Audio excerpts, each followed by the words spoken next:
오늘 함께 묵상할 말씀은 사도행전 17장 16절에서 34절까지의 말씀입니다. 베레아에서 복음을 전하던 바울은 자신의 동족인 유대인들로부터 심한 저항을 받았습니다. 그래서 갑자기 아단에 이르는 배에 올라타게 되었습니다. 아덴은 지금 그리스의 아테네를 말합니다. 당시 그리스 아테네는 비록 최고의 전성기를 지나 로마의 속주가 된 도시이지만 그리스 헬라 철학과 헬라 문화의 중심지였습니다. 한마디로 지성과 교양을 겸비한 사람들이 많은 곳이었습니다. 그런데 16절, 바울이 아덴에 그들을 기다리다가 그 성에 우상이 가득한 것을 보고 마음에 격분하여 최고의 지성의 도시라고 할 수 있는 이 땅에 온통 우상 천지였습니다. 우리는 배우지 못해서 우상과 미신을 믿는다고 생각합니다. 그러나 우상은 단지 미개한 사람이나 무식한 사람의 전유물이 아닙니다. 무식한 사람은 무식한 방법으로 우상과 미신을 섬기고 유식한 사람들은 유식한 방법으로 우상과 미신을 섬기며 사는 것입니다. 그렇다면 왜 이렇게 많은 사람들은 우상을 섬기며 사는 것일까요? 바로 그것은 그들의 관심사가 행복이기 때문입니다. 어떻게 하면 인간이 행복해질 수 있을까? 오직 행복이 인생의 목적이기 때문입니다. 그래서 22절, 바울이 아레오바고 가운데 서서 말하되 아덴 사람들아 너희를 보니 범사에 종교심이 많도다. 종교성이 많다는 것은 굉장히 열정을 가지고 신을 섬기고 있다는 것입니다. 얼마만큼 신을 열정적으로 섬기고 있는 것인가? 23절, 내가 두루다니며 너희가 위하는 것들을 보다가 알지 못하는 신에게라고 새긴 단도 보았으니 그런즉 너희가 알지 못하고 위하는 그것을 내가 너희에게 알게 하리라.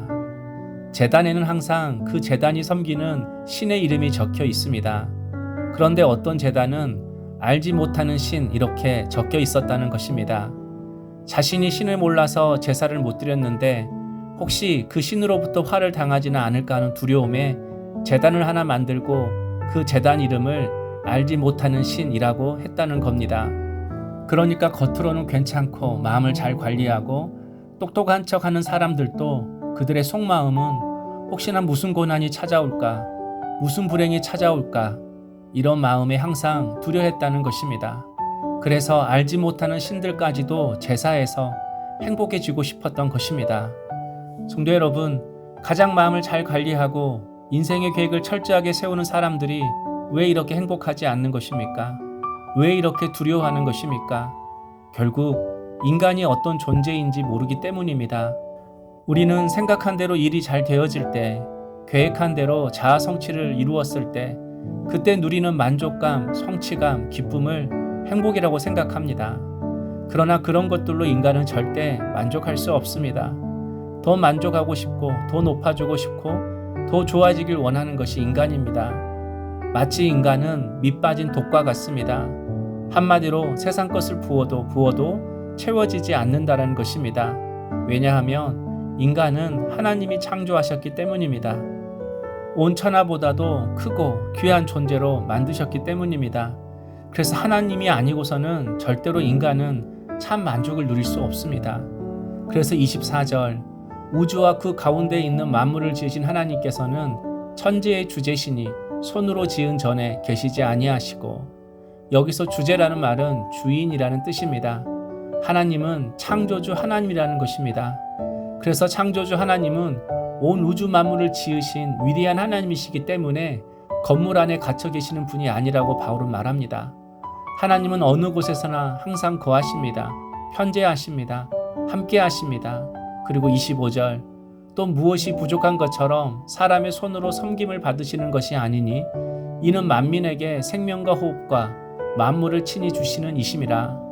창조주 하나님은 우리에게 생명과 호흡을 주시는 분이라고 말씀합니다. 우리가 어디에 있든지 우리와 함께 하셔서 우리를 창조하신 그 목적대로 살아갈 수 있도록 우리에게 생명과 은혜를 공급해 주신다는 것입니다. 성도 여러분, 여러분이 믿는 하나님은 어떤 하나님이십니까? 우리가 믿는 하나님은 창조주 하나님이라고 성경은 말씀합니다. 그래서 가장 중요한 것은 내가 뭘 하는 것이 아닙니다. 내가 하나님을 이용해서 내가 원하는 것을 성취하는 것도 아닙니다.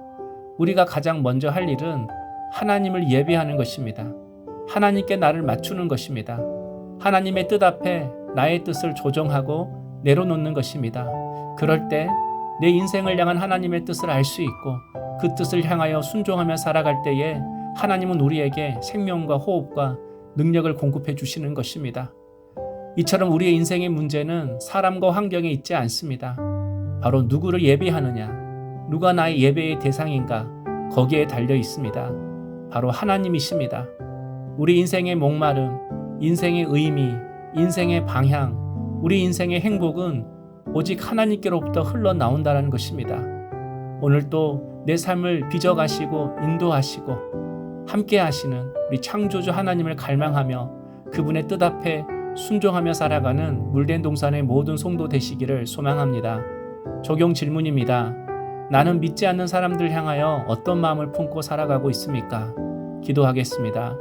주님, 우상에 가득한 이 시대에 영혼을 향한 애타는 관심으로 성령의 격분을 하게 하옵소서. 창조주 하나님임을 항상 기억하고 예배하며 날 향한 하나님의 뜻을 헤아리며 살아가게 하여 주옵소서. 예수님의 이름으로 기도하옵나이다. 아멘.